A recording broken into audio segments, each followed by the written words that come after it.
Bonjour à tous, bienvenue à notre méditation quotidienne. Nous sommes dans la troisième des trois paraboles de Luc chapitre 15, la parabole qu'on appelle la parabole du fils prodigue, qui parle de deux frères. En fait, l'un des deux, le plus jeune, demande la part de son héritage. Il part loin de la maison de Dieu et il vit toutes sortes d'aventures. Au début, c'est extraordinaire, il y a une sorte d'euphorie. Et puis peu à peu, il se rend compte que l'argent manque. Et là, il commence à souffrir et il se retrouve bien bas. Il aurait même souhaité manger la nourriture des cochons, des porcs, mais il n'en a même pas. On lui en donne même pas. Et là, à ce moment-là, il y a une prise de conscience. On a vu hier une prise de conscience par rapport à sa vie, par rapport à ce qu'elle pourrait être, par rapport au choix qu'il a fait. Et nous allons lire donc cette parabole à partir du verset 11. Et aujourd'hui, nous allons nous arrêter au verset 18. Donc Luc chapitre 15 verset 18, mais lisons le tout début de la parabole également. Prenez vos Bibles, lisez avec moi. Puis il poursuivit, donc Jésus qui enseigne cette parabole. Un homme avait deux fils. Le plus jeune lui dit, mon père, donne-moi la part de l'héritage, celle qui doit me revenir. Et le père fit le partage de ses biens entre ses fils. Quelques jours plus tard, le cadet vendit tout ce qu'il avait reçu et s'en alla dans un pays lointain.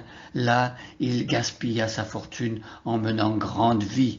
Quand il eut tout dépensé, une grande famine survint dans ce pays-là et il commença à manquer du nécessaire. Alors il alla se faire embaucher par l'un des propriétaires de la contrée. Celui-ci l'envoya dans les champs garder les porcs. Le jeune homme aurait bien voulu apaiser sa faim avec les caroubes que mangeaient les bêtes, mais personne ne lui en donnait. Alors il se mit à réfléchir sur lui-même et il se dit, tous les ouvriers de mon père peuvent manger autant qu'ils veulent, alors que moi je suis à mourir de faim ici. Je vais me mettre en route, verset 18. J'irai trouver mon père et je lui dirai, mon père, j'ai péché contre Dieu et contre toi. Voilà ici le point tournant de toute la parabole. Voilà le cœur de l'enseignement de Jésus, le Fils qui prend conscience de son erreur, de son péché. Il prend conscience d'avoir blessé son Père, d'avoir pris une mauvaise décision. Il s'humilie et il prend une résolution, en fait, dans sa vie, dans son cœur. Il se dit, je vais me mettre en route. Quelle belle parole. Je vais me mettre en route au lieu de rester là, enfoncé dans sa misère, dans son péché, dans son erreur. Le Fils, il va se mettre en route. Il va quitter le pays étranger. Il va quitter cet endroit loin de la maison de son Père. Il va quitter cette condition terrible et lamentable. Je vais me mettre en route. Oh, que Dieu nous permette de prendre cette décision et d'avoir cette même résolution de cœur lorsque nous sommes sur une mauvaise voie, de pouvoir dire dans notre cœur, je vais me mettre en route, je ne reste plus un instant, plus longtemps dans cette condition sur ce chemin-là, je vais me mettre en route. Et là, il dit, j'irai trouver mon Père. Oh, que c'est magnifique, j'irai trouver mon Père. Ce Père qui a été bon, ce Père qui a pourvu à ses besoins, ce Père qui a élevé, qui a donné à son Fils tout ce dont il avait besoin jusqu'à ce qu'il parte. J'irai trouver mon Père. Oh, combien l'être humain, dans son aliénation, loin de la maison de Dieu, loin des bénédictions de Dieu, combien l'être humain a besoin de pouvoir comprendre cette réalité qu'il faut retrouver le Père. J'irai trouver mon Père, trouver Dieu, retourner vers lui, revenir à lui, et quitter les mauvaises voies pour revenir à Dieu. On appelle cela dans la Bible la repentance. La repentance, changer d'attitude par rapport à Dieu, reconnaître ses fautes, reconnaître qu'on a eu tort.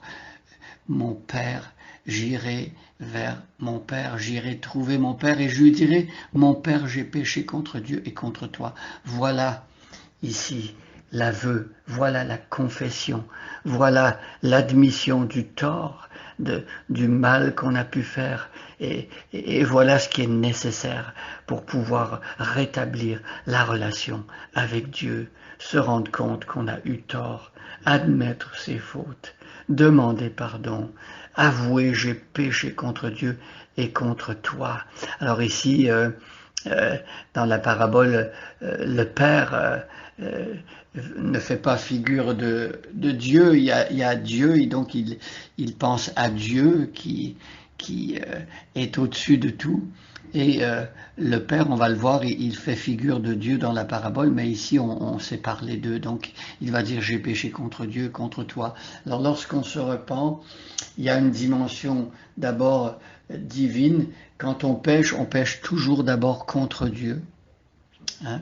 Lorsque David avait péché en commettant l'adultère avec Bathsheba, en faisant mourir son mari, dans le psaume 51, lorsqu'il prie, quand il écrit son psaume, il dit « J'ai péché contre toi et contre toi seul ».